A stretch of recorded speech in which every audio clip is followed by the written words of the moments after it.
Today's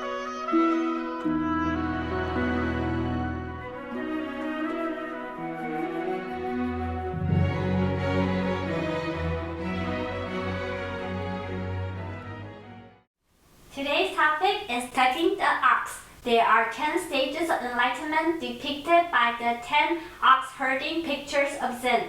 Enlightenment is a process of freeing ourselves from the unenlightened states. There are actually 9 aspects of the unenlightened states. Number 1 is activity of ignorance.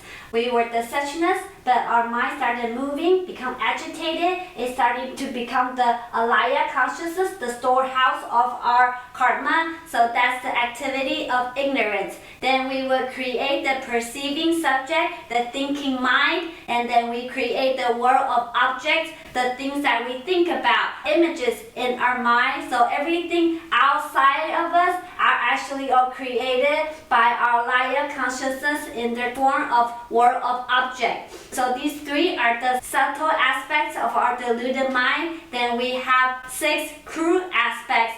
Number 4 is discriminating intellect. Discriminate the world of object. This is what we like and what I do not like, and you keep having judgments and thoughts. Then we will have aspects of continuity. Discriminating thoughts will continue. If you go to sleep and the moment you wake up, you have the same kinds of thoughts over and over. Number 6 is our attachment. When these thoughts keep continuing, it becomes our belief system. We are extremely attached to the idea of the self and all the worldly things that we experience based on the 7 consciousness, our ego. Then we have speculation on names and letters. We think in terms of words in our mind, and these words becomes our belief system, and it becomes what we experience in life. Because of our belief system, we will create karma. Then we will have suffering based on the karma. So these are the 9 aspects of our deluded mind. Now we're going to look at the 10 stages of enlightenment compared to the 9 aspects of non-enlightenment. Number 1, searching for the ox. The shepherd boy fell asleep and lost his ox. Alone in the wilderness, he searches in despair. The shepherd boy symbolizes the practitioner, and the ox symbolizes our true nature. Because of the suffering we're experiencing right now, it motivates us to search for our spiritual self. Number 2 is seeing the traces. Along by the stream and under the tree, scatter are traces of the lost ox. Now we see some traces. This symbolizes learning Buddhism, understanding the sutra and the Dharma. It helps us to see our true nature. We are now changing our karmic deeds to align ourselves with our true nature and not follow our defilement anymore. Number 3 is seeing the ox. This is depicted by a nightingale cheerfully singing on the bank. The willows are green. The ox is there all by himself. This is when we have epiphany. We saw a glimpse of our true nature. A spiritual teacher, Dr. Wing Dyer, talked about how he had a shift in his consciousness. When he was very young, his father left him, so he grew up in a series of orphanages. In his adulthood, he was having problems with alcohol and his marriage, so all because of his resentment toward his father. Finally, in his mid-30s, he decided to go look for his father's grave, as his father has already passed away for 10 years. When he was there, there was a strong feeling that came over him. Finally, he released all his hatred toward his father, and from that day on, he only had love in his heart. There is no more hatred consuming him. He transformed his life completely and helped millions to reach awakening. So this is when we have epiphany and seeing the ox. That's when we let go of our speculations of names and letters, let go the strong attachment of the labels in our heart.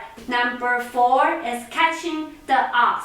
The ox is hard to keep under control because we have strong attachment to the self. The mind is very stubborn. Even if you have epiphanies, it can still go back to the same way because of the strong attachment. Now the attachment has been softened. Number 5, herding the ox. We still have work to do. The shepherd still needs to herd the ox with whips and tether so the animal does not wander away again because we have strong aspect of continuity. The old negative thought pattern can still keep going. If you look at a husband and wife, usually they fight over the same thing years after years. Why? Because they didn't change their thought pattern. Taming the ox, whenever situation arises, we are now at least aware of it and we can break the pattern. We can stop it from continuing. Number 6, coming home on the ox's back.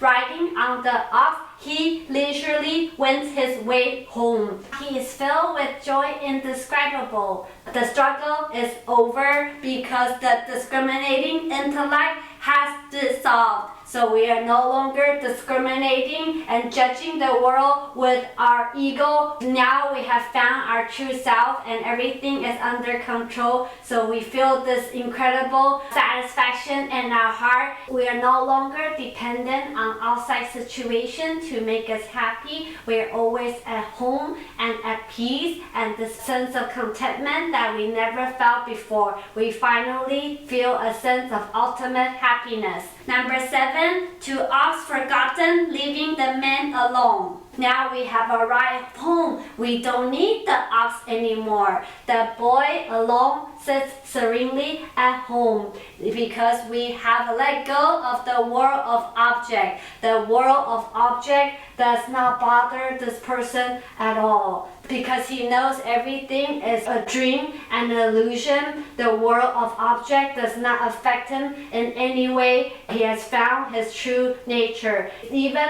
letting go of finding enlightenment. When you're trying to search for enlightenment or a Buddha, it's like trying to grab space. You cannot grab space. The truth is there's nothing to find because you're already there. Number 8 is the ox and the man both gone out of sight. The ox is the world of object. The man symbolizes the perceiving subject. Both the subject and the object, they are still duality. We have to let it go. We have to let go of all dualism in order to reach who we really are, the true suchness. Whatever you do, wherever you are, that is your real mind, that is the real Buddha. So we don't search for anything, look anywhere else. The mind is the Buddha, the mind is nirvana. There's nothing to search. You don't want your mind to take any form. When you are still enthralled with the form of a subject, object, you are still not free. So do not let your mind take form because when it has no form, it's spacious and without any limitations.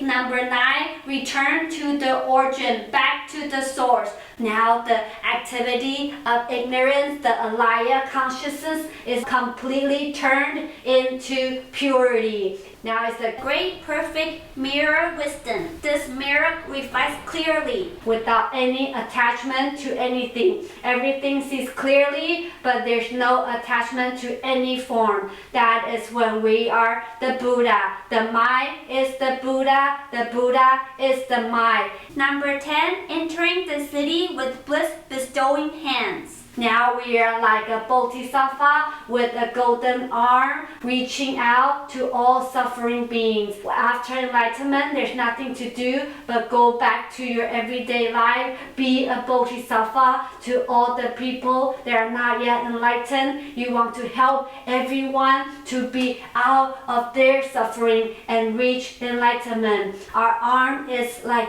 Amitabha reaching out to help all sentient beings so we can actually create miracles in our lives. There is his mom, her boy has autism, so he is always screaming. She has to work during the day and night. It takes a lot out of her to take care of him. She can't help but complain about why this happened to me. I don't think I can take this anymore. It's just a constant struggle. One day she started learning about the power of our own mind. One day she was looking at her boy. Finally she found peace. She completely accepts him for who he is. There's only unconditional love, and she only sees beauty in him.